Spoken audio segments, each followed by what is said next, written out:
Josh Norman, Kevin Givens, ankle injuries. Kevin Givens, high ankle sprain, going to be out for a while. He hasn't really made much of a positive impact yet. Josh Norman, don't know if he's going to miss the next game. Don't know if they would have needed him. They're hoping Emmanuel Mosley can come back, but he stepped up. He wasn't great. They targeted him twice, 2 pass interference penalties, but they never went at him again, which was interesting. They kept going at Lenore. So he did his job. Do you let's say Norman can't go next week. What do you think of what he gave this team and what they can do without him?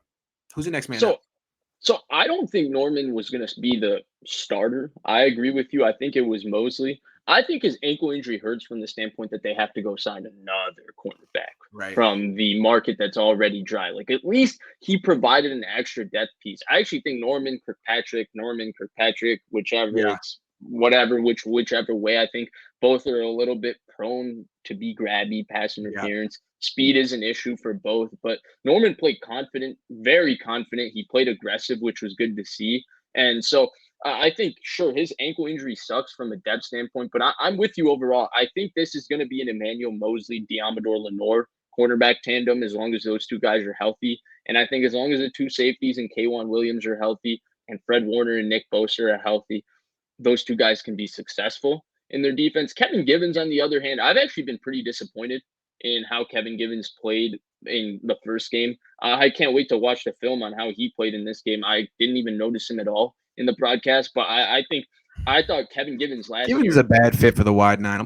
Say that right now. He's but as a 285 even as pounds. a pass rusher, he used to penetrate. He hasn't been penetrating as a defensive tackle. I think Street has been decidedly better than him. I Oh yeah. think DJ Jones has always been better than him, and Yep. I think Jawan Kinlaw is definitely in a different class than him. And I think it's been disappointing because he was one of those players I think we saw so much potential last year, especially down the stretch. And we thought if he takes another step and he goes from a guy who's flashing all over the place to becoming a consistent guy that can start and be a player you can rely upon, there would be a lot of good things. So I've been disappointed. Maybe it's I don't know. I think that they have Zach Kerr. They'll have Mo Hurst coming back soon. So it's not too much of a big loss, but it's a loss nonetheless. I mean, you never want to see players go down, and the Niners seem to have a couple, 2 or 3 every week that seem to just get some sort of injury. So it's disappointing that way. Leo says Nick Bosa struggles against tackles with elite athleticism, says Grant Cohn. Follows it up by throwing Penei Sewell and Jordan Mailata on their butts. Well, yeah, he did it to prove me wrong, so thank me. That's another level of quality control, is He's getting a Nick beast, Bosa to by the play his way. best. My Lata is something. Philly has Yeah. a great history of just getting good offensive linemen. Thank you, Dia. Alex, thank you too.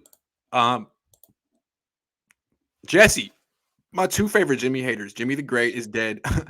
Jimmy the Great is dead last in the league in total air yards after 2 weeks. He is a changed man. Yeah, we're going to talk about Jimmy and the offense in a minute. We're almost there. Sean says, do you think that Kyle is intentionally presenting a vanilla offense so he can show new wrinkles as the season goes on? I think he's appeasing Jim's friends so he doesn't lose the team. I honestly think that's probably a lot of what's going on. Yes. Can I say something? Because Yes. I think a lot of people are getting on the vanilla offense, but I thought that was one of Kyle Shanahan's best coach games as a head coach.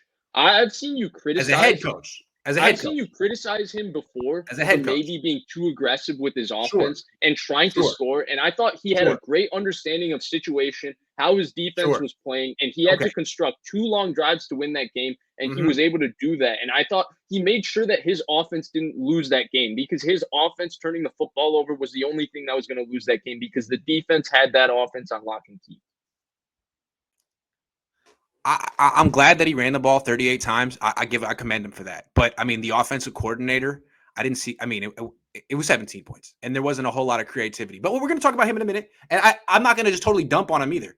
But I just want to say that I thought Jimmy did pretty good yesterday, considering. I mean, he's very efficient. I thought Jimmy played well. I I'm not thought Jimmy saying it's played well Jimmy's too. fault that they only scored 17 points, and they were playing a I better. thought he managed Jimmy too. I mean, he had 2 pretty ugly misses He on a did. little bit more intermediate throws, and he managed him. He got him in a rhythm with the screen game, and then he had the hell of a throw to Debo that was just a strike.